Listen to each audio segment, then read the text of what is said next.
세상의 모든 지식 언더스탠딩. 네, 자 오늘은 그 어이진 해담경제연구소 어이진 소장님하고 같이 네. 어 소장님이 정우성 씨 촬영할 때 안 불러서 살짝 삐지긴 했습니다만 살짝 아니요 많이 삐졌어요. 많이 삐지셨습니까? 네. 노여움을 푸시고 오늘 잘 부탁드립니다. 네, 저도 네. 잘 부탁드립니다. 네, 오 소장님 가끔씩 저희가 한 번씩 이렇게 게스트로만 자주 모시는데 이렇게 한 번씩 진행자로 땜빵 진행자로 모실까 합니다. 괜찮으시죠? 네, 괜찮습니다. 공지사항이 하나 있어서 네네. 공지사항 보고 말씀드리겠습니다. 이민 말레이시아, 제가 요즘 말레이시아에 진짜 관심 너무 관심 많으세요. 많거든요. 네. 솔직히 말하면. 네, 말레이시아에서 말레이시아 이민 투자 무료 세미나가 코엑스에서 열린다고 합니다. 언제 열려요? 이번 주말에 30일, 31일 토요일 일요일 날 열리니까 네. 뭐 무료라니까 하여튼 제가 말레이시아 가봤더니 너무 좋아요. 저 그냥 가고 싶어. 어떻게? 아니면 말레이시아의 언더스탠딩 분점이라도 보고 싶습니다만 네. 하여튼 제가 바빠서는 못 가는데 네. 하여튼 관심 있으신 분들은 한번 가서 들어보시면 뭐 자세한 정보들을 받으실 수 있을 겁니다. 네. 자 이제 본론 들어갈까요? 유튜브 최부심, 요즘 부동산계에 가장 잘 나가는 유튜브인 맞습니다. 최부심의 최상욱 대표님 어서 오십시오. 어서 오세요. 안녕하세요. 네. 최상욱입니다. 유튜브에서 가장 잘 나가는 언더스탠딩에 나와서 매우 기분이 좋습니다. 여기 부동산 하면 또 최부심 아니겠습니까? 저희는 그냥 묻어가기. 우리 최 대표님 불러서 이제 묻어가는 맞아요. 저도 오늘 한번 진짜 네, 잘 네. 배워보려고 어. 귀 쫑긋. 아 예. 네. 근데 뭐 제 말을 들어서 뭐 돈 벌기는 쉽지 않습니다. 예. 그래도 오늘은 이 프로님이 없으니까 예. 편안하게 하시고 네. 싶은 말씀을 다 하고 가실 수 있지 아, 않을까. 정말? 아, 네, 좋습니다. 네네네. 네. 좋습니다. 오늘 주제가 아주 엄청 자극적이던데. 오늘 제목은 뭐라고 잡으셨는데요? 이제 그 재건축 끝났다. 재건축 재개발은 끝났습니다. 민간 재건축 재개발 시대가 끝나가는 것 같다. 그게 무슨- 그런 내용 되겠습니다. 예, 그게 무슨 말입니까? 요즘에 이런 재건축 재개발 관련해서 갈등이 굉장히 많습니다. 네. 조합하고 시공사 간의 공사비 갈등이 굉장히 많고, 그리고 조합 간에도 조합과 비대위 간에도 갈등과 반목이 많고, 예. 네. 그리고 여기 지금 여의도인데 여의도에도 얼마 전에 시범 아파트 외벽을 다시 도색하는 일이 있었거든요. 네.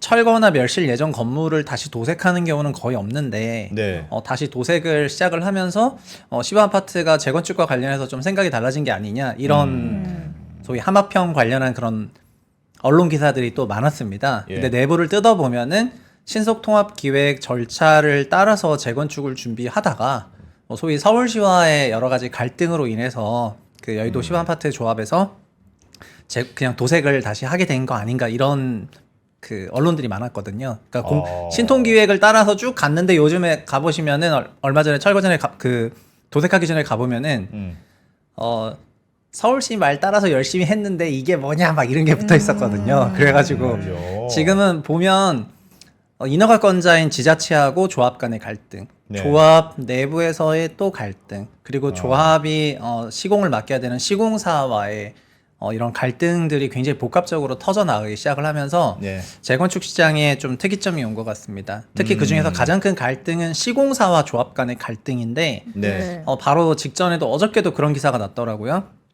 대구에 있는 송현 아파트라는 재건축 아파트가 있는데 예. 거기 공사비가 너무 올라서 대구에서 해당 건설사로 원정 시위를 하러 오셨어요. 원정 시위요? 예. 지금 건설사들 본사 주소들이 다 있잖아요. 네. 그래서 저희 여의도도 감독원 앞에 항상 시위하지 않습니까? 네.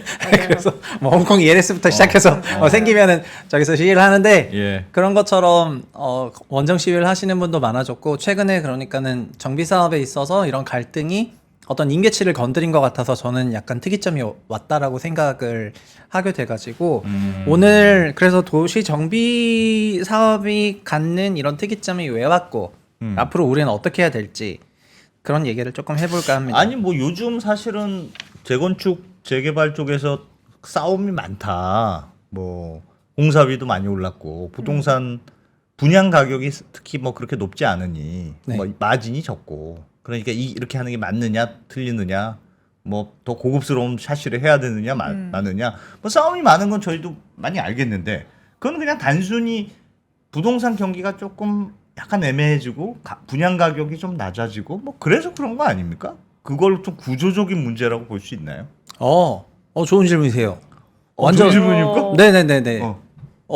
놀랬어. 그렇게 해석을 하면은 아무 문제가 아닐 수도 있어요. 예. 예. 근데 어쨌든 그럼 한번 같이 보면 좋을 것 같아요. 네. 어떤 말을 하려고 하는지. 네, 좋습니다. 저도 그런 말씀이 뭐 완전히 뭐 아니다 이런 게 아니라 저는 약간 좀 과잉해서 해석하는 경우가 있으니까 예, 유튜버니까요. 저도 그래서 넘어가겠습니다. 네, 알겠습니다. 일단 들어보죠. 예. 준비한 자료는 그 2007년쯤에 법제처에서 이제 논문으로 나왔던 건데요. 우리나라 도시정비법이라고 하는 현재의 도정법, 이건 네. 2002년도에 만들어졌거든요. 예. 근데 2002년도에 만들어지기 이전에는 정비 사업이 세 가지 법령에 의해서 진행이 되고 있었어요. 첫 번째는 주택 재개발 사업은 도시재개발법. 이건 76년에 만들어진 법이고요. 그리고 재건축은 주택건설 촉진법. 이게 87년에 만들어져 가지고 두 가지로 사업이 되고 있었고요. 그리고 도시의 저소득 주민의 주거환경 개선을 위한 임시조치법은 89년 특별법이거든요. 이거는 만들어진 시기를 보면 아시겠지만은 89년은 임차료가 너무나 가파르게 올라가지고 예. 당시에 전세 시세가 너무 올라서 그 일가족 전체가 소위 자살하는 그런 사건들이 많이 있었어요. 예. 제가 16년 그 뉴스테이 책 쓸 때 그런 그 편지를 책에 실기도 했었는데 그래서 도시 저소득 주민의 주거환경 개선을 위한 임시조치법이 만들어져서 2004년까지 이게 일몰 예정이었습니다. 15년 가는 거라 가지고. 네. 그래서 이 세 가지로 진행이 됐었는데 뭐 유사 사업이기도 하고 절차를 동시에 규정해야 될 필요도 있고 등등의 법을 좀 통합해야 될 필요성이 있어가지고 2002년에 도시정비법이 만들어졌습니다. 그리고 금융시장에서도 기억하시겠지만 금융 관련 여러 가지 법들도 한번 자본시장 통합법으로 통합돼가지고 법이 만들어졌지 않습니까? 예. 그러니까 2000년대 초반에 이 시스템적으로 법제화를 하려는 그런 법 선진화가 되게 많이 됐던 그런 시기였던 것 같습니다. 근데 이 구도시정비법 체계를 도정법으로 통합한 이 배경이 있어야 되는데요. 예. 그 가장 첫 번째 배경은 사업적 성격이 좀 유사했는데 개별 법령에 있기 때문에 좀 효율적이지 않은 것 같다. 뭐 재건축이랑 재개발이랑 도시 저소득 위한 주거환경 개선법 약간 비슷한 거 있는데 네. 개별 법이 따르니까 비효율적이고 그냥 하나로 하자 그냥. 네 하나 하는 게 나을 것 같다. 어. 두 번째는 각 사업 간 또 연계가 필요할 때가 있는데 그렇죠. 그 연계가 떨어지다 보니까 이게 종합적 발전에 좀 저해가 된다. 그리고 아까 세 번째가 이게 2004년 종료하는 거를 일반법으로 만들어야 되다 보니까 일몰이 돼서 그거를 미리 만들어야 되고 네 번째가 그 사업 시행 측면에서 조합의 전문성 부족으로 사업비 증가 등 조합원 피해 발송이 반복됐더라는 거예요. 요거 빨간색으로 해놓은 거 보니까 요거 뭔가 강조하시려는 것 같습니다. 그렇죠. 어. 그러니까 과거에 그 재건축 사업이 주택건설 촉진법에 있었는데 네. 이 사업대로 과거에 재건축을 했었는데 그 사업대로 하다 보니까 어떤 문제가 있었냐면은 조합이 그 사업 시행의 측면에서 전문가는 아니잖아요. 그쵸. 예. 소유주들의 집합이지. 그러니까 전문성이 떨어져서 시공사들이 그 조합의 전문성이 결여된 부분을 이제 악용을 해가지고 눈탱이를 네, 맞아. 눈탱이 공사비를 한다거나 뭡니까? 바가지를 그래서 그 조합원 피해 발송이 계속해서 반복적으로 발생하더라는 거예요. 그러니까 네. 법 취지상으로도 과거 재건축에서도 시공사들이 조합을 정말 너무 열심히 털어먹어가지고 죄송합니다. 좀 약간 유튜버스러운 발언을 해서 좀 죄송한데 예. 아니요, 유튜버니까 네. 우리 지금 그리고 또 이게 그 당시에는 그 중대형 건설만을 너무 촉진하는 형태로 진행이 되다 보니까 소형 주택이 필요한데 그런 것도 없어서 원주민 재정 착률이 너무 떨어져가지고 이런 목적으로 만들었습니다. 그래서 현재 아시다시피 우리가 알고 있는 도시 및 주거환경 정비법상의 절차는 여기 맨 오른쪽에 있는데요. 기본계획, 구역지정, 추진위원회, 안전진단하고 조합 설립하고 사업시행 인가하고 시공사 선정하고 관리처분 인가하거든요. 네. 근데 과거의 재건축은 여기 추진위원회하고 안전진단하고 조합 설립하면 바로 시공사를 선정했어요. 예. 예, 그래서 조합 설립 총회 날에 시공사도 같이 뽑았거든요. 제가 그 대학교 3학년 때니까 예. 2002년이었는데 2002년에 재건축 수주 영업 아르바이트 할 때는 그때는 시공사 선정과 조합 설립 인가를 같은 날에 했거든요. 와. 그러니까 조합 설립 인가 총회 날에 그날 시공사도 선정해 버려요? 예, 시공사 투표함도 개표를 했어요. 그래서 그날이 완전 전쟁이었는데 양쪽에서 막 용역들이 있고 업계들이 있어가지고 제가 했던 아파트는 고속터미널에 있는 모처에서 그 투표를 깠는데 예. 그걸 위해서 조합원들을 만나면서 영업을 했는데요. 물론 그 당시 제가 대학생으로서 영업할 때는 이런 어떤 법리적 배경이나 이런 게 와. 전혀 이해는 없었지만 지금 보면은 그때도 제가 느꼈던 거는 조합 설립 인가 하면서 시공사 선정하니까 그 조합 설립 인가 나기 전에 추진위원회 단계에 그 각 시공사들이 소위 세력을 만들어 가지고 이미 로비하고 예, 뭐 그러니까 밥 A 사주고 추진위원회는 뭐 A 건설회사 그룹이 예. B 추진위원회는 B 건설사 그룹이 막 이렇게 했었거든요. 그렇겠네요. 그리고 이 2007년 논문에도 나와지만은 가락시형 아파트 현 헬리오시티 예. 그 가락시형 아파트 과거 추진위원회는 6개였다 막 이러면서 추진위원회가 너무 남발하는 경향이 좀 있었거든요. 시공사들이 계속 막 로비를 하니까. 그때는 그럼 어떤 추진위원회가 조합이 되느냐에 따라서 시공사도 자동으로 결정되겠네. 예, 그러니까 대통령, 시공사들도 부통령 뭐 마케팅비를 예. 추진위원회 시절부터 많이 썼죠. 저 같은 사람한테도 그 외주 용역비를 줬으니까 그 회사를 통해 가지고 외주 용역비가 나갔으니까 마케팅비가 진짜 많이 나갔거든요. 근데 그러다 보니까 너무 초기 단계부터 시공사가 소유주들인 추진위원회나 이런 단체들이랑 좀 연합을 하니까 연계를 하니까 예. 결국에는 나중에는 그 조합이 설립되고 나서도 시공사에 좀 휘둘리는 경향이 이제 생기게 되거든요. 예. 그래서 최초 제정한 도정법에서는 조합 설립 인가가 아니라 사업 시행까지 하고 나서 시공사를 골라라 하고 딱 거리를 둬버려요. 예. 네, 너무 이렇게 붙어 있으면 안 되겠다. 이렇게 정확히 딱 거리를 둬버리거든요. 이제 여기서부터 그 문제가 잉태가 되기 시작을 한 것 같습니다. 여기서요? 여기서부터? 그러니까 네, 네. 일단 여기서 하나 예, 예. 궁금한 건 네. 앞에 이 지금의 도시정비법이 네. 문제의식이 그거였다면서요. 그러니까 네, 조합의 조합이 털리니까. 전문성이 너무 없어서 네네. 자꾸 털린다. 그래서 이렇게 하자. 그러니까 그게 그 전에 조합 설립과 함께 시공사도 같이 결정하는 방식으로 하니까 너무 그러니까 예. 조합 설립하고 뭐 인가 받고 그 이후에 그 시공사 선정하고 그런 식으로 좀 나누면 조합이 좀 덜 털릴 것이다. 그렇게 생각한 거예요? 맞습니다, 맞습니다. 그래서 조합을 좀 보호했습니다. 시공사로부터. 그러니까 시공사는 어느 추진위원회가 소위 주도 세력이 될지 모르니까 예. 영업을 누구한테 해야 될지 모르잖아요. 그렇죠. 그러니까 일단 알아서 아. 조합 설립하시고 나서 그렇게 하면 그러니까 종전에는 시공사가 특정 추진위원회를 밀어주면은 네. 그 돈의 힘으로 그 추진위원회가 선거처럼 이제 와 그 헤게모니를 장악한 다음에 올라갈 수가 있거든요. 예. 그러면 뭐 그러네. 시공사 선정할 때 그 헤게모니 그 조합이 여러 동대표들 다 들고 있으면서 이 건설사를 밀어야 된다는 논리와 명분을 만들어내기 시작하면은 그 건설사가 되는 거죠. 건설사 입장에서는 추진위원회가 정권을 만들면 네. 정권의 수혜를 그냥 누리는 거네요. 그렇죠. 정권을 어차피 선거니까 정치하고 똑같아요. 네. 이해 갔습니다. 정치하고 똑같아요. 네, 네. 그러면 누가 왕이 될 상인가 딱 찍어가지고 그냥 돈으로. 그렇지. 네. 그런데 근데 이렇게 하니까 음. 어떤 문제점이 있다고 이 당시에도 그 얘기가 나오냐면은 예. 일단 이 제정할 의의는 이렇습니다. 그 먼저 선 계획을 하고 후 개발을 하도록 이 법이 만들어졌습니다. 예. 네. 그래서 지금도 10년 단위 도시 주거환경 정비 계획이라는 걸 만들어 가지고 과거처럼 난개발이 아니라 어쨌든 종합적인 계획을 수립한 다음에 정비 사업할 수 있는 기반을 만들었다는 데서 현 도시정비법의 의의가 있습니다. 예. 두 번째는 개별 단독주택보다는 도시 레벨에서 정비하는 거기 때문에 좀 더 스케일이 커졌어요. 그리고 이 당시에는 우리나라의 도시 관련 그런 학문들이 굉장히 많이 올라왔었던 때였던 것 같습니다. 저도 건축과 나왔으니까 건축은 주로 설계 쪽으로만 갔었는데 건축을 나오시고 도시계획으로 가시거나 예. 아니면 건축을 전공한 다음에 뭐 시행 쪽으로 가시거나 하는 분들이 2000년대 초반에 되게 많이 나왔던 걸 생각하면은 이 학문적으로도 도시학이 굉장히 많이 발전을 했던 그런 시기였던 것 같습니다. 예. 근데 그러다 보니까 거꾸로 개별 주택에 대한 그 작은 정비나 이런 거에 대해서는 상대적으로 등한시 됐었던 것 같고요. 네. 그리고 조합원 권익 보호를 위해서 비리 차단에 주력했다 이런 거가 제일 중요한 부분이 되는 거고요. 그리고 그 2002년 도시재정법 그러니까 도정법 처음 만들 때부터 상가 존치하는 규정도 만들어서 상가랑 분리해서 재건축할 수 있게 했고 예. 그다음에 추진위원회가 임의단체다 보니까 이걸 법정단체로 바꾸는 그런 과정도 있었고 등등 그런 거를 했습니다. 지금의 이제 구조가 이때 네, 다 된 의이고 거네요. 예. 이제 자 불안정은 이건데요.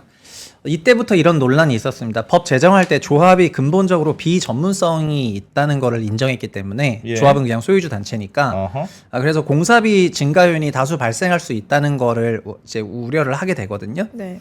그러다 보니까는 이제 도정법에서는 어떻게 하냐면은 소위 정비사업을 보조적으로 도와주는 전문 이제 기관이나 사람을 두도록 하고 있습니다. 그러니까 이 정비사업이라는 게 결국은 도시 정비사업의 전문가들이 좀 붙어 있어야 그 사업이 쭉 들어가는데 그렇죠. 인허가도 네. 그렇고 쭉 예. 가는데 아마추어 집단인 조합한테 딱 만들어 놓으면 물론 요 안에도 전문가가 있긴 있지만 기업 예. 레벨은 아니잖아요. 그렇죠. 그러니까는 내가 좀 잘 할 수 없으니까 서울시가 됐던 그 서울시 같은 데서 이 정비 사업을 도와주는 전문위원을 위촉하도록 했거든요. 예. 그 도와주는 전문위원은 누가 결정하는데요? 서울시에서 서울시에서? 이제 그 직원들을 써가지고 운영하는데 근데 그분들은 어쨌든 공무원들이셨는데요. 이게 잘 운용이 안 되기 시작을 해요. 왜요? 그러니까 진짜 정비사업의 전문가는 시공사가 전문가라는 거예요. 네. 시공사가 진짜 전문가는 전문가인데 시공사가 그냥 착 붙어 있으면 쫙 가는 거고 아니면 아닌 건데 예. 근데 이제 공무원 조직을 써서 하긴 했는데 음. 생각보다 잘 되지 못했어요. 그래서 오히려 2002년 도정법 개정하고 나서 재건축이 상당 기간 지체됐던 기간이 있었습니다. 예. 그런 외부 전문가들을 써가지고 하려고 했었는데 그게 좀 잘 안 됐어요. 근데 아까 말씀하셨던 것처럼 박근혜 정부 들어와서 재건축 사업에 대해서 뭐 이런 어떤 분양가 상한제도 자율화 시키면서 사업성을 좀 개선시켜 주다 보니까 2010년대 중반부터 우리나라 재건축 사업이 정말 큰 폭으로 성장을 하게 되거든요. 예. 네. 그냥 뭐 서로에게 너무 좋았던 것 같습니다. 그냥 일반 분양하면은 수익성도 높고 수익성 높아지면 기본적으로 조합이 회피하고 그리고 분양이 잘 되면은 건설사도 공사비 잘 수주해 나갈 수 있고 하다 보니까 2008년부터 12, 13년까지는 재건축이 잘 안 됐었지만은 2013년부터 2020년까지는 너무 잘 돼가지고 그 소위 우리나라 정비사업의 황금기를 보냈던 것 같은데 네. 근본적으로 조합이 이 정비사업의 초심자 집단이라거나 아니면 언제든지 시공사가 그 조합이 초심자라는 거를 이유로 얼마든지 조합을 이제 악용할 수 있다는 거는 방어 장치가 없는 상태로 그냥 쭉 왔던 겁니다. 예. 네. 그래서 그냥 한 몇 년 좋았던 거예요. 몇 년 좋았다가 그래서 지금 이제 이런 일들이 생기고 있는데요. 여기서 뭐 저도 몇 번 얘기를 했지만은 이것도 남양주 진주아파트 사례인데 진주아파트에 대해서도 서희건설이 진주아파트의 잃어버린 시간을 되찾아드리겠습니다 하면서 이제 다시 들어갔었거든요. 예. 네. 그리고 공사비를 올려달라고 얘기를 하니까 공사비 올리는 부분에 대해서 조합이 거부를 했고 그래서 결국은 공사를 안 하게 되면서 이제 브릿지론을 빌려줬던 대주단이 그냥 아이고야. 돈 갚으세요 이러면서 경매로 가버린 여기가 거잖아요. 그 몇십 년 동안 안 됐다는 데죠, 여기가. 여기도 2000년대 초반부터 재건축 사업을 했습니다. 중간에 두산이었다가 두산에서 서희로 바꿨다가 맞아. 다시 또 대우건설 그러니까 포스코 라인으로 바꿨다가 다시 서희로 돌아와서 그때부터 문제가 복잡해지기 시작하면서 예. 이렇게 된 겁니다. 그러니까 그 조합은 언제든지 사실 건설회사한테 여러 가지 부분에서 소위 뭐 안 좋은 그런 걸 당할 수가 있는데 예. 과거에 시장 다 좋았을 때는 그런 거를 건설사들이 소위 자기 이빨을 드러낸 적이 없었는데 그게 안 좋아지기 시작하면서 이빨을 드러냈을 때는 현재는 방어 수단이 거의 없는 상황입니다. 네, 이렇게 됐습니다. 그래서 그 사실은 이제 오늘 이 말씀을 드린 이유가 그런 건데요. 그 외국은 도대체 재건축을 어떻게 하냐? 예. 도심 재건축 재개발을 어떻게 하고 예, 있냐? 제 말이 그 말이에요. 네, 그러니까 사실은 조합이라는 데가 비전문적이긴 하지만 그렇다고 해서 조합이 이제 그 집주인들의 연합인데 그럼 다른 사람이 그걸 대신해 줄 수는 없지 않습니까? 그러니까 조합이 비전문성인 건 저기라는 문제점은 그냥 태생부터 그런 거지. 이거를 어떻게 대신해 줄 수 있는 문제일까 과연? 그럼요. 예를 들면은 삼성전자가 반도체 공장 짓는데 예. 반도체 공장 짓는 거는 삼성전자는 전문가는 아니거든요. 예. 전자는 라인 설계 전문가지만 공장 짓는 거는 건설사가 전문가니까. 그렇습니다. 그래서 그 기능을 삼성물산이라는 건설회사한테 주잖아요. 예. 네. 그리고 발주처인 삼성전자는 대신에 관리를 하는데 삼성물산이 제대로 공사하는지 잘 모르기 때문에 결국 그래서 그 프로젝트 매니지먼트는 PM사를 두게 되거든요. 예. PM사나 CM사를 둬가지고 제3자를 두어서 공사 관리를 하도록 해요. 예. 정비사업도 똑같은데 조합은 일반인 집단이지만 시공사가 전문가고 공사를 하는 건 맞는데 이 사업에 있어서 공사비라든가 여러 부분에서 문제가 있는지에 대해서는 그 사업 절차 전체적으로도 외부 컨설턴트를 둘 수 있고 예. 그래서 그런 개념으로 도정법은 만들어졌었어요. 예. 근데 실제로 우리나라의 전반적인 건설 산업은 그 시공사를 중심으로 건설 산업이 그 성장하는 그런 과정에서 결국 설계도 건설사들의 약간 한 다리 건너서 계열사 건설사들이 있고 막 이러다 보니까 이제 조합이 실질적으로 객관적으로 그 사업을 막 이렇게 이끌어 나갔던 적은 많지 않았던 것 같습니다. 예. 근데 그 말씀을 드리는 거는 네. 그 도심 재개발이라는 데 있어서 한국이 이제 외국이랑 가장 근본적으로 다른 부분이 이제 이런 건데요. 외국의 경우에는 외국도 공공이 있고 민간이 있잖아요. 우리나라는 도심 재개발 사업을 민간 조합이 하는 거를 너무 당연하게 받아들이고 있는데요. 서울시가 가장 좋아하는 뉴욕시. 서울시가 벤치마크 하고 싶어서 막 수시로 갔다 오는 뉴욕과 도쿄를 예. 예로 들어보면은 네. 뭐 뉴욕의 허드슨 야드도 갔다 오시고 막 그렇게 하셨을 거 아닙니까? 허드슨야 갔다 왔습니다, 저는. 그쵸. 네. 그러면 그 허드슨 야드도 결국 뉴욕시와 그 디벨로퍼가 같이 공동 사업을 하게 된 거고요. 뉴욕시 산하에 허드슨 야드 개발 주식회사를 만들어 가지고 사업자로 참여를 하게 되면서 공용 개발을 같이 하게 돼요. 그리고 민간하고 그러니까 민간 조합과 예. 그러니까 예. 땅 주인들과 네네네. 땅 같이 주인들과 공무원들이 같이 연합해서 네, 개발했다. 민관으로 같이 해요. 일본도 똑같아요. 일본도 똑같은 방식으로 개발을 해요. 도심 재개발을 순수하게 민간 토지주들이 알아서 조합 설립해서 하는 게 아니라 예. 원래는 근데 이 두 나라가 탑다운으로 정부 주도로만 했어요. 한국이랑 정반대로. 정부 주도로만 했는데 정부 주도로만 하면서 문제가 너무 심해지고 오히려 다시 재슬럼화가 되고 민간인 정착도 안 되고 문제가 많아지니까 미국도 74년도에 법을 바꿔가지고 커뮤니티 주택 커뮤니티법이라는 그런 법을 만들면서 주변 커뮤니티가 들어오게 하고 지금 미국은 그 공공위원회 같은 거 그러니까 비영리 기관이나 비영리 단체 같은 그런 법인이 그 사업을 민간이랑 같이 끌고 가도록 하면서 주변 거주민 커뮤니티와 주변 커뮤니티 그리고 사업주 이런 거랑 같이 교류를 하고 어쨌든 그 중재자 역할이랑 사업주 역할을 공공성 있는 애들이 하고 있어요. 질문이 있습니다. 예.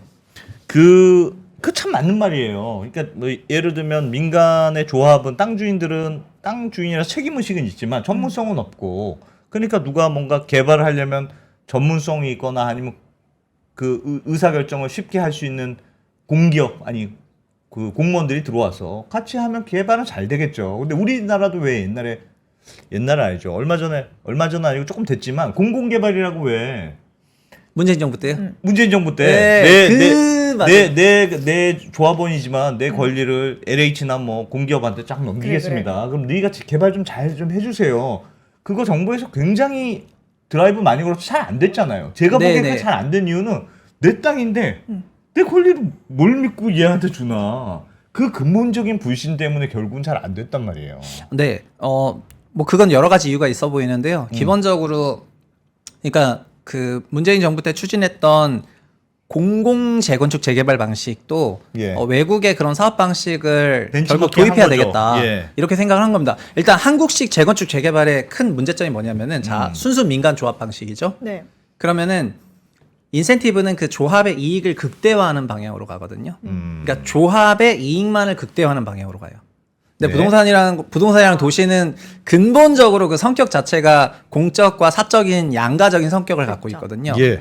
그런데 그래서- 소유주 베이스로만 사업을 하게 되면은 그 소유주들은 우리 땅으로 남들 아무도 못 들어오게 하고 네. 기부 체납도 아예 하기 싫고 그다음에 우리 단지 최고로 만들고 싶고 내 이익 극대화를 하는 쪽으로만 간단 말이에요. 네. 그러니까는 그런 부분에서 결국에 인센티브 시스템 자체가 돌아가니까 사업 주체가 서로 다 같이 있어야지 됐던 거예요. 예. 가장 최근에 일본의 아자부다이 힐스라는 도쿄에 재개발이 된 사이트가 있는데, 그러니까 이런 사이트들과 우리나라랑 뭐가 다르냐면요. 한국은 그러다 보니까 민간 조합 소유주 방식으로만 정비 사업을 극단적으로 추진하다 보니까 재개발 사업을 통해서 결국 만들어지는 건물도 아파트밖에 없는 거예요. 그러니까 복합 건물이 만들어지지 않고 주택으로만 만들어지는 거예요. 주택으로 만들어지고 그다음에 주택에 부수적으로 좀 딸려 있는 상가 정도가 만들어지는 거고 예. 그다음에 커뮤니티에 들어가는 여러 커뮤니티 시설들도 있지만 그것도 그냥 입주민들만 사용하는 그런 형태의 시설들만 지어져가지고 재개발 사업을 통해서 도심이라는 게 도시라는 게 뭐 사람들끼리 뭐 소통하고 뭐 동선도 만들고 이런 우리가 허드슨 야드 갔을 때도 그렇지만 도쿄 갔을 때도 아니면 해외 어딜 가든 재개발은 여러 복합 상품들을 복합적으로 설계해내는 데 있는데 예. 공공이 빠져 있으니까 이런 게 안 되는 거예요. 너무 폐쇄적이 되고 있죠. 네, 그냥 이렇게만 이제 쭈르륵 간 겁니다. 그래서 다른 나라들은 도심을 재개발할 때는 공공이 반드시 관여하고 신도시를 만들 때는 민간한테 하라 그래요. 그냥 너가 알아서 해라 이렇게. 신도시는 그냥 민간 디벨로퍼들이 주로 시행사들이 이렇게 하니까 이제 하고 한국은 정반대로 신도시는 LH가 나서가지고 사생의 결단으로 그 신도시 사업을 하고 도심 재건축 재개발 사업은 민간 주택 소유주들이 너네 이익을 위해서 최대한 활용하도록 인센티브를 돌려버리니까 그러니까 결국 점점 이제 파편화되고 분절되고 하는 것들이 나오는 거죠. 그러면서 우리나라는 뭐라고 얘기하냐면 왜 우리는 허드슨 야드 같은 그런 안 나오냐? 프로젝트가 안 나오냐? 어. 뭐 아자브 다일스 같은 그런 프로젝트가 왜 안 나오냐? 뭐 이런 얘기하고 뭐 텔레그램에 왔다 갔다 뉴스 보고 이런 거. 그러면 그 허드슨 야드나 일본의 사례는 뭔가 강제성이 있습니까? 그렇게 되면 이상적으로 맞는 말씀인데 내 이해관계를 살짝 포기해야 하잖아요.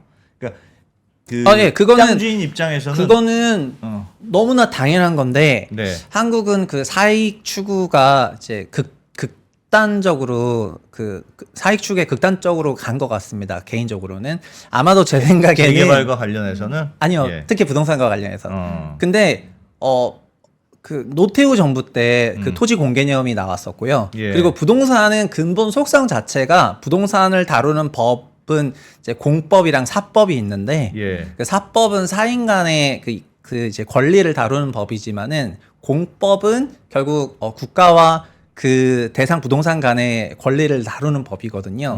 결국 부동산이라는 거는 이제 사유재산이긴 하지만 네. 공익적, 공법적 성격이 있다는 거가 전제가 되어 있어요.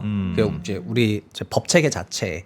그런데 추진 주체를 민간만 집어넣었더니 그냥 민간 조합 위주로만 가도록 이렇게 설정이 돼버린 거죠. 그래서 우리는 시스템을 그렇게 깔아놨더니 그렇게 그냥 쭉 갔던 것 뿐이다. 이렇게 말씀드리겠고. 근데 처음에 그렇게 갔던 그 시작이 공교롭게도 시공사들이 하도 민간 조합을 공사비로 하니까. 등쳐먹으니까 그 조합을 분리하고 싶어가지고 그냥 알아서 이렇게 하십시오 하고 이렇게 했는데 조합의 좀 권한을 키워줬는데 네, 조합권을 엄청 키워준 겁니다. 엄청 키워줬는데 그러다 보니까 그게 극도의 이기적인 인센티브가 작동하도록 해가지고 이제 이 사단이 난 거죠. 근데 반대로 네. 허드슨 야드나 뭐 아자부다 힐스 같이 이렇게 같이 해서 뭔가 조합원이 한 발 물러나면서 공공의 뭔가를 했을 때는 문제가 없어요? 아주 평화롭게 잘. 아니요. 되나요? 그래서 사업이 오래 걸리고요. 그럴 리가 있겠습니까? 네. 그러니까. 평화롭게. 네네. 사업이 그래서 오래 걸리는 단점이 있어요. 음. 근데 오래 걸리지만은 이제 공공 건축물이 한국도 그런데요. 오히려 공공 건축물 중에서 소위 마스터피스급 건축물들이 많아요. 예. 그 엄청난 그런 디자인을 갖고 있는 건축물들이 많거든요. 그래서 우리는 결국 경제성을 극도로 추구하게 되면은 디자인보다는 되게 일반적인 그런 디자인들만 나오게 되는 경우가 있는데 그래서 예. 한국의 아파트 디자인들이 그냥 결국 아파트죠. 아무리 멋지게 지어도. 네, 그렇고 그리고 아까 복합 건물들을 좀 못 만들어내고 민간 소유주인 주택단지들 위주로만 만들어지다 보니까 근본적으로 이제 해당 아파트 블럭이 도시 전체에서 해당 블럭은 다른 사람들이 못 들어가는 공간이 되는 거잖아요. 예. 그럼 내가 이 도시 전체는 온통 못 들어가는 대로 이제 꽉 차가지고 도시의 연결성이 다 끊어지고 여튼 그렇게 되도록 되어 있습니다. 그거를 단지에 계신 분들은 좋다고 느낄 수도 있겠지만 결국 연결성 끊어지면은 상권부터 시작해서 다 끊어지는 거기 때문에 더 긴 그 시각으로 바라보게 되면은 좀 더 부정적으로 볼 수밖에 없거든요. 근데 이게 재개발 재건축이 우리나라 같은 경우에는 아무래도 주택을 많이 짓는 게 중요하다는 그 생각 때문에 뭔가 공공의 어떤 커뮤니티 시설이라든지 뭔가 사람들이 서로가 오갈 수 있는 그런 공간은 굉장히 낭비라고 생각하면서 최대한 많이 이렇게 그런 것 때문에 조금 더 이렇게 된 경향도 있지 않을까요? 네, 그게 저는 그런 말씀 드리고 싶은데 오직 한국이 결국 북한과 인접해 있고 70년대를 거치면서 소위 레드 컴플렉스가 있으니까 다른 많은 나라에서 굉장히 보편화되는 그 사회 공용이라는 그런 개념 뭐 그런 거에 대해 가지고 굉장히 컴플렉스가 약했다. 작동한다는 겁니다. 뭐야 뭐 공공중심 재건축, 재개발 뭐 이러면서 이거 뭐 사회주의 사상 아니야? 이런 게 바로 작동하는 게 그게 우리나라가 그런 게 있어서 아닌가 이런 생각이 들고요. 그러니까는 그런 류의 정책을 쓴다고 생각하면은 다른 여러 나라들에서 충분히 그런 실패 사례가 너무 쌓였기 때문에 예. 그렇게 하는 건데도 불구하고 우리는 이제 그런 걸 도입해야 될 때가 된 것 같습니다. 오늘 하고 싶었던 얘기는 이런 순수 민간 방식의 주택 재건축 사업을 22년간 내놨더니 좀 잘 굴러가던 때도 있었는데 결국에는 그 이전 20년간 있었던 일 시공사가 조합에게 이제 공사비를 높게 올려받는 그 일들이 있었던 것들이 요즘 그냥 다시 발휘가 되고 있고 굉장히 맞는 지적이신데, 네. 그러니까 지금까지는 그 조합 중심에 너무 베껴 먹는다, 호객님 되지 마세요 하고 권한을 줬더니만 네. 너무 목소리가 너무 높아서 지금 아예 진행이 안 된다, 이런 문제 의식이신 거잖아요. 예. 그렇죠. 근데 그리고 그 조합이 아무리 목소리 높아봐야 결국 건설사 못 이겨요. 그럼- 왜냐하면은 예. 둔촌주공 사태 때 봤잖아요. 그 한국에서 가장 크다는 12,000세대 재건축 사업을 하고 전 국민이 쳐다보고 있는데 현대건설 포함한 시공단이 공사비 인상 땅 얘기하면서 공사 중단 걸어버렸잖아요. 그래서 결국 어떻게 됐냐면은 공사비 올려줬지 않습니까? 그 네. 질문 있습니다. 처음 질문으로 다시 돌아가서, 그러면 그 지금 민간 조합 중심의 재개발 재건축의 방식이 지금 부작용이 있는 건 맞는 것 같아요. 막 예. 삐걱삐걱대고 막 싸우고 많이 그러잖아요. 진행도 잘 안 되고. 그러면 그거는 되게 심플하게 지금까지 잘 되어 왔었던 공식을 떠올려 보면 네. 그냥 집값이 올라가면 모든 게 다 에브리바디 해피한, 예, 맞습니다. 그래서 그렇게 아까 그냥 쉽게 풀릴 수도 있는 문제잖아요. 네, 그래서 아까 초반에 처음에 시작하자마자 그 말씀하셔가지고 예. 그런 PT를 할 필요가 없는데. 아니, 그러니까 뭐냐면 점프가 아니라 거의 취소네. 예, 그냥 왔는데 그냥 문 닫고 나가세요. 약간 이렇게 들렸어요. 그래서 나 나가야 되나? 이런 생각을 했거든요. 네. 아 그러니까 그건 어떻게 보십니까? 이게 궁금해서 2013년부터 그래요. 2013년부터 2020년까지 재건축이 너무 잘 됐던 거는 네. 결국 이 사업을 하는 과정에서 그냥 조합 중심 사업을 건설사들이 그냥 주택 분양 경기가 좋으니까 예. 그냥 충분히 서포트하면은 그러니까 내가 동리를 드러낼 필요가 없이 그냥 열심히 서포트하면은 나도 돈 벌고 조합도 돈 벌고 서로 좋구나 이러면서 예. 그러니까 스트레스가 없었던 겁니다. 갈등 요인이 없었어요. 근데 이런 제도는 왜 만들어야 되는 거냐면은 아니 그럼 법은 왜 있는 건데요? 서로 사이가 좋으면은 법이 있을 필요가 없죠. 그렇죠. 근데 문제가 생겼을 때 풀라고 만드는 게 제도와 시스템인데 근데 결국 문제가 생기니까 푸는 방법이 없다 이거예요. 푸는 방법은 없고 늘 조합이 시공사로부터 하여금 높은 공사비를 부담해야 되는 쪽으로 문제가 풀려요. 네. 그러니까 뭐 이런 호시절 얘기를 해봐야 뭐 호시절에는 정비사업 제도조차 필요 없죠. 그냥 잘 알아서 놔둬도 잘 예, 됐습니다. 알아서 잘 가니까요. 네. 그러면 하나 더 궁금한 건, 그렇게 민간과 공공이 같이 해서 재개발을 하는 경우에, 개발을 하면 뭔가 이렇게 좀 뭐 다리도 이렇게 뭐 도로도 잘 놓고 뭔가 계획적으로는 잘 될 것 같습니다. 예, 근데 예. 그런 거에 대한 부작용은 없습니까? 그렇게 그게 정답이면 다 그렇게 하면 부작용 아까 말씀드렸는데 개발에 너무 오래 걸립니다. 오래 걸려. 그러니까 설득을 해야 되는데 결국은 합의하면서 가는 거지 않습니까? 그러니까는 땅주인들과 그러니까 네, 조합원들과 여러 이해관계자들이 조합도 그러니까 조합은 자기 자산에 대한 그 이익을 극대화하는 방향으로 협상을 하려 할 것이고 예. 공공은 그런 부동산 그런 조합의 니즈를 수용하면서 아니면 또 꺾으면서 어떤 부분을 관철시키려 할 것이고 결국 그래서 갈등이 아예 없을 수는 없거든요. 예. 그렇지만은 결국 여러 층위의 갈등들을 합의하면서 하는 과정에서 그 프로젝트가 완성이 되면은 그래서 어쨌든 그거는 더 위대한 프로젝트가 되기는 하죠. 보통 그런 과정을 통해서 완성이 되면은. 네. 근데 한국은 장점은 순수 민간에게 놔뒀더니 재건축 사업은 진짜 가열차게 됐죠. 네, 가열차게 됐습니다. 좋은 호시절에는 외국에서 봤을 때는 그래서 일본에서 한국으로 공부하러도 많이 오지 않습니까? 오, 이렇게 놔둬도 이렇게 잘 되네? 예, 그러니까 일본은 일종 재개발이라 해서 공공 중심의 재개발만 있었다가 예. 공공 중심 재개발만 하다가 너무 안 되니까 이종 재개발을 만들어서 민간 디벨로퍼를 불러왔는데 결국 민간의 힘을 이제 불러와서 했거든요. 근데 순수 민간이요. 우리 이제 조합형 이제 그런 걸 보고 이제 좀 물론 거기 순수 민간이 없는 건 아니지만 깜짝 놀라면서 예. 이게 대단하다 뭐 이제 뭐 스바라시 하는 거죠. 예. 예.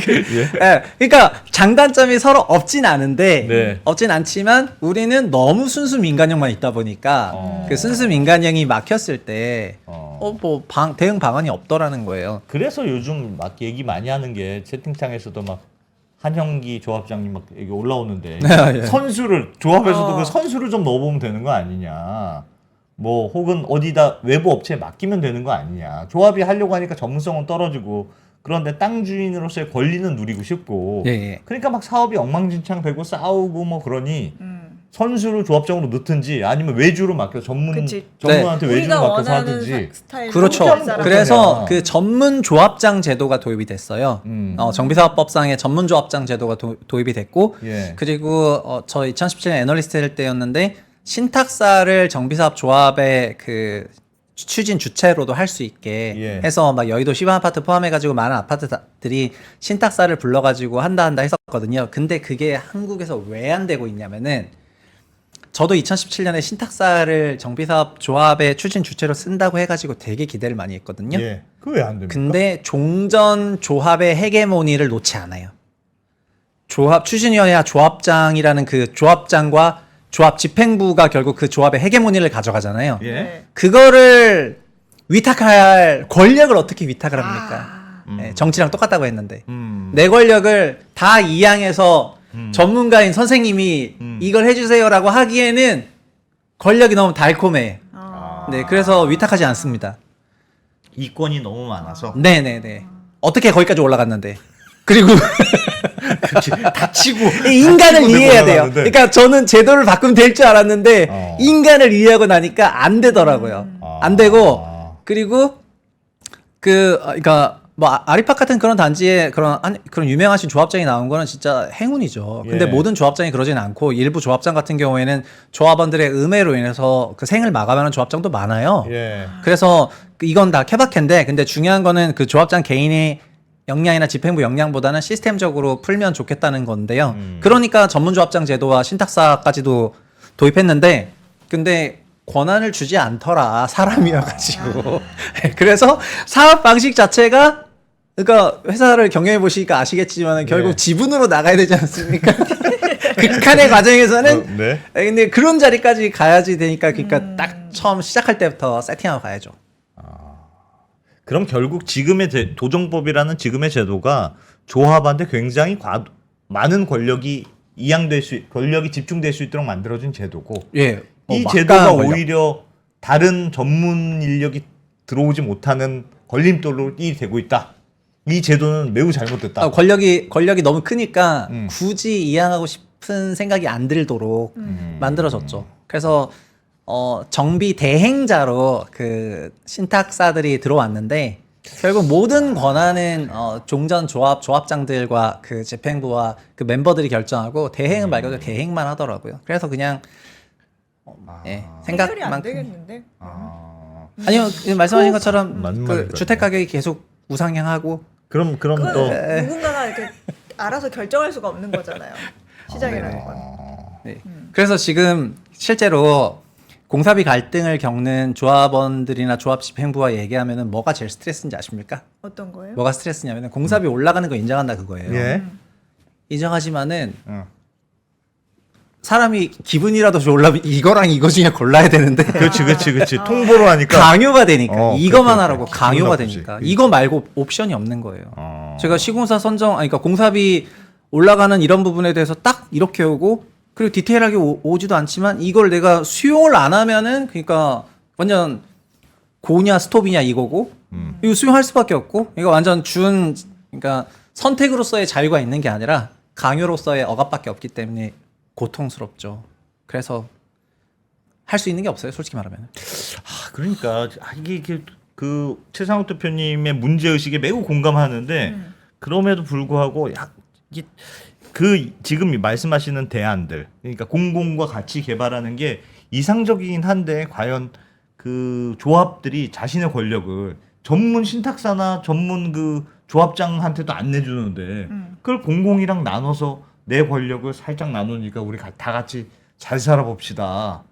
그게 과연 잘 되겠냐? 그러니까 우리나라로 치면은 서울이면은 서울도시공사가 있지 않습니까? 예. 네. 서울도시공사가 재건축 사업이든 재개발 사업이든 그 관여를 하는 게 좋겠다.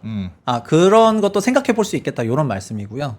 뭐 안 하는 게 지금 방식이고 경기도면 경기도시공사가 뭐 하는 거고 그런 식으로 관여를 충분히 할 수 있다고 개인적으로 생각을 합니다. 근데 그런 거에 대해서 아까 말씀드린 것처럼 우리는 정부가 나선다고 하면은 그 레드 컴플렉스가 바로 작동을 해가지고 이거 뭔가 자본주의적이 아닌 것 같은데 이런 얘기를 바로 하면서 예? 뭐가 올라오잖아요. 예. 명린이 올라오니까 예. 그런 것 때문에 좀 잘 안 되지 않았나. 그동안 네. 근데 한번 고민해 볼 때가 된 거 아니냐? 네, 고민해 볼 때가 된 것 같습니다. 왜냐하면 2002년 도정법 개정하고 이런 취지도 요즘 같은 상황에서 만들어졌지 않습니까?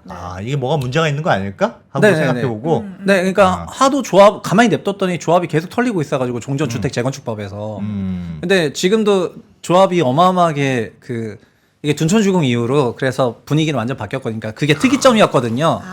모든 건설 현장에서 공사비를 조합을 상대로 청구를 하더라도 건설사가 이긴다는 게 전국적으로 생중계가 됐으니까 예. 그때가 알파고가 이세돌 이긴 나이랑 똑같다 저는 그렇게 생각을 합니다. 정비사업 씬에서는. 그래서 그 후로 특이점이 찾아왔고 지금 현상들이 하나씩 나오는 그런 상황이죠. 근데 이런 상황에서 정부의 정책들이라는 게 재건축 더 안전진단도 안 받아도 안전진단도 병행해도 되니까 네. 빨리빨리 재건축하라 하면서 막 내몰고 있어가지고 안 되고 있는데 내몰기만 하고. 예, 그래서 건설회사한테 좀 돈 벌게 해주려고 지금 일부러 정책을 예. 저렇게 내시는 건가? 이런 생각이 들 정도로 잘 이해가 안 되지만 예, 그런 상황입니다. 그때 공공이 꼭 이게 레드 컴플렉스 아니어도 공공이 정말 공공으로서 중재를 잘 해가지고 뭔가 잘 할까라는 사실 저는 그런 그럼 거기 이제 공공 비리 컴플렉스. 컴플렉스, 그러니까 컴플렉스, 그건 비리 컴플렉스가 있어서. 그러니까 우리나라가 그 사회적 신뢰가 충분히 안 쌓여가지고 못 믿겠다는 거예요. 못 믿겠다는 못 믿지, 거. 못 믿지. 그렇죠, 지금 그렇죠. 못 믿어요. 못 지금 믿어요. 조합 내부에서도 못 믿는데 네. 지금. 그럼 재건축도 이러다 블록체인으로 해야 되겠어요.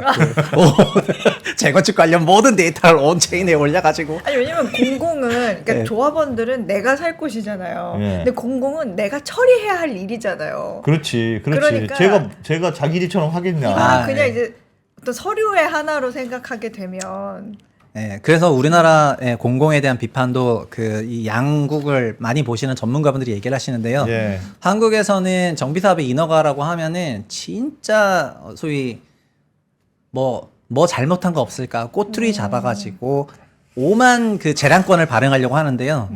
이제 뭐 일본이나 미국에서 이런 관련 비슷한 사업을 하시는 분이 하시는 얘기는 내가 이런 사업을 하려고 하는데 그러면 그럼 뭘 도와드릴까요?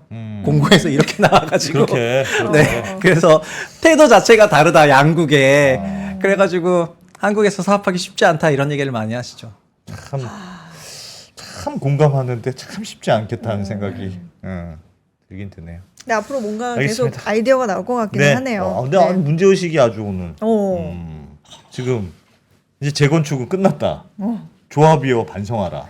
뭐 그런 반성하라까지 아니요, 좀 아니요. 너무 많나? 조합이 반성하는 네, 건 아니죠. 아니죠. 그 갑자기 시공사 나와서 그래요. 정정하겠습니다. 조합이 반성할 건 없습니다. 네, 네. 조합 전성 시대가 그 시공사로 인해서 끝나가는 겁니다. 끝나가는 거다. 예. 알겠습니다. 네, 감사합니다. 좀 그런 이슈가 좀 더 자꾸 쌓이고 있을 테니까 한 번 더 또 의견을 나눠주시면 들어보겠습니다. 네. 자, 유튜브 채 보시면 최상욱 대표님 고맙습니다. 네, 감사합니다.